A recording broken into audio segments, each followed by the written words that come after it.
What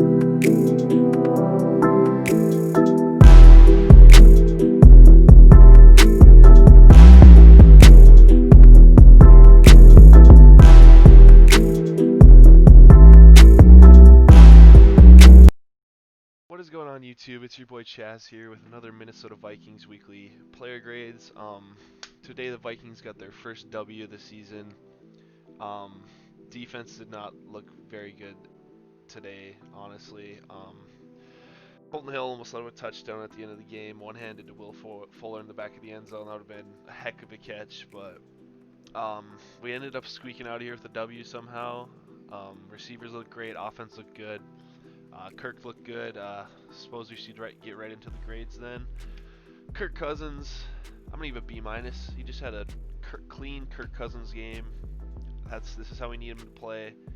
We just need our O-line to give him a little time, and he looks very confident back there.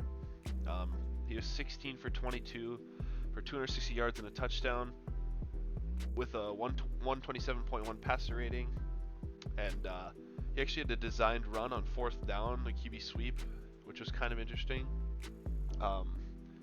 Very interesting play call, and our play calling has been really interesting because we decide to throw the ball 30 yards down the field on 3rd and 1 and 3rd and short.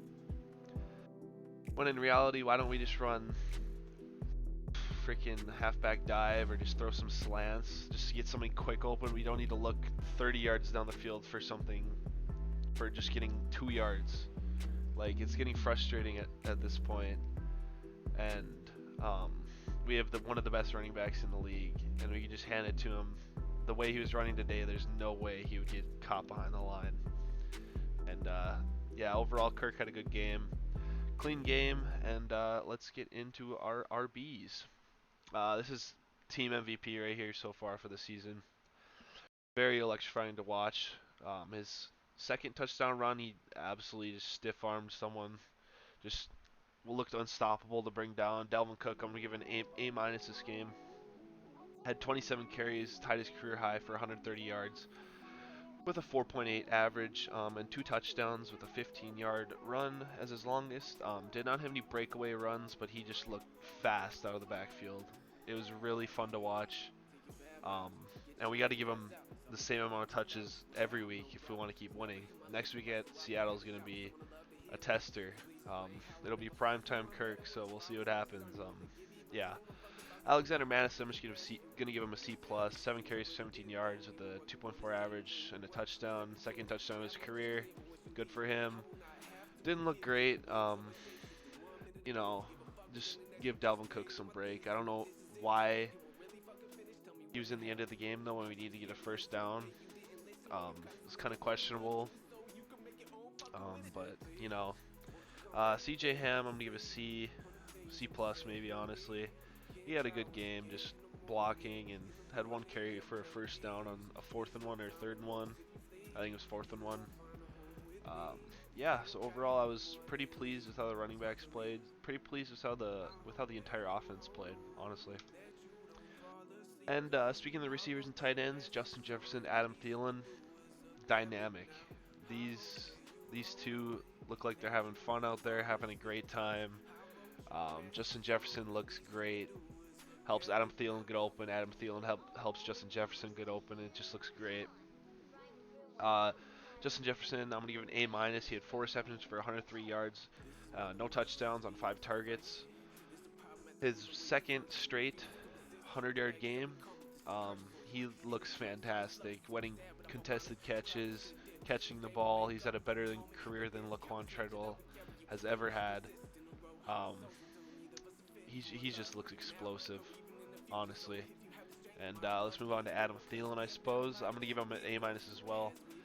They just really complement each other. And Adam in the slot and Justin Jefferson outside. Even though Jefferson was a slot receiver last year at LSU, he's really adjusted well to being on the outside and even in the slot sometimes this year. Kyle Rudolph, he's just looked decent.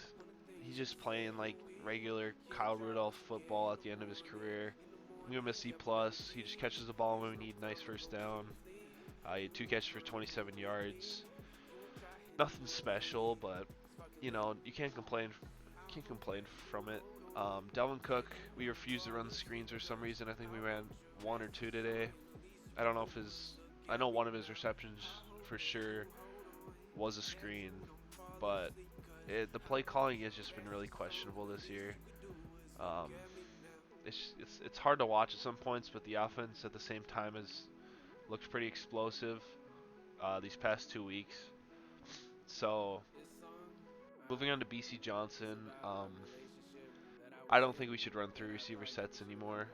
Um, at least until Tajay Sharp comes back. I haven't seen him play this year. I don't know if he has played. I don't think he has.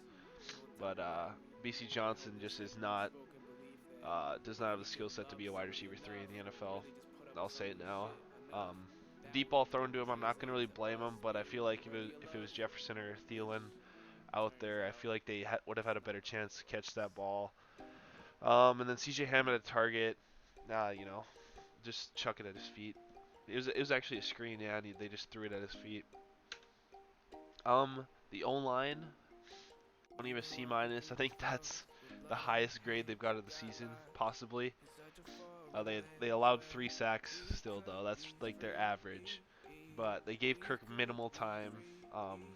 When they did give him time, Kirk looked great. But Whitney Merciless, a guy who hasn't got like barely any pressure at all this year, had 2 sacks today, and that just can't happen. They allowed I don't know if 2 or 3 of the sacks were on 3-man rushes against our 5-man front. That's just not good. Our pass pro's struggling. But the run game did look decent, Obviously, when your running back has had like near 300 yards, over 300 yards in the past 2 games, you can't complain that much from your O-line, even though Delvin's making a lot of people miss. Dakota Dozier and Drew Semia, I think his name is, they are not starter caliber guards in the NFL. They have struggled all season, and we really need Pat Elflein back.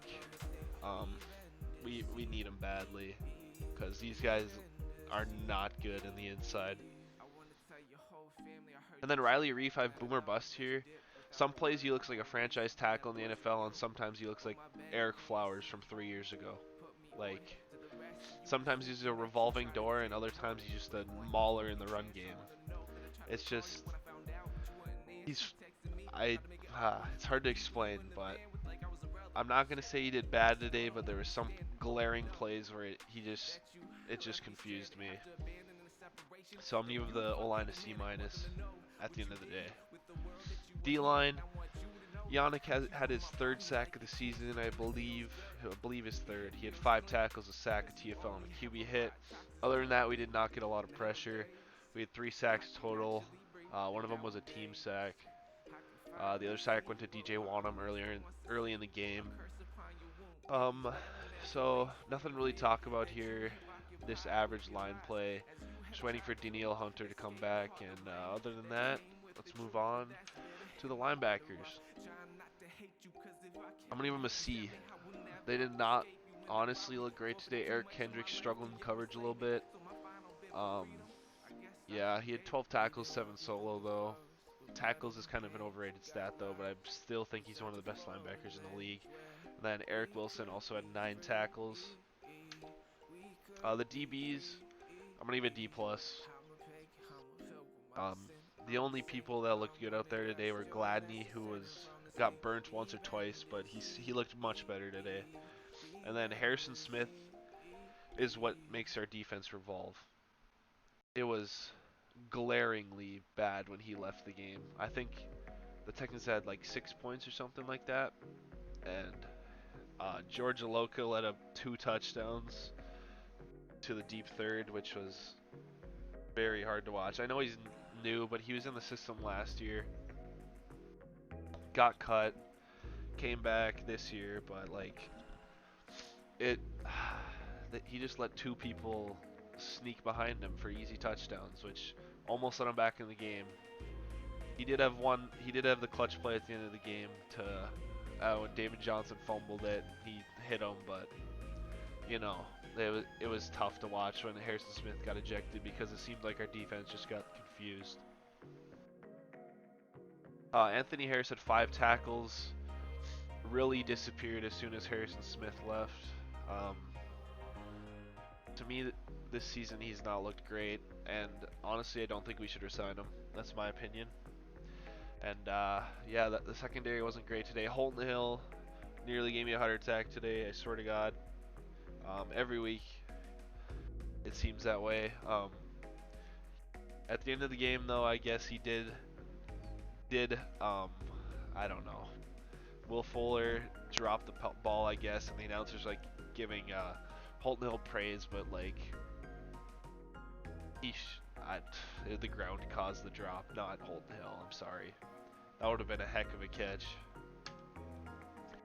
Special teams given to give him a C. KJ Osborne was back returning again. He had 2 returns for 40 yards. Didn't fumble.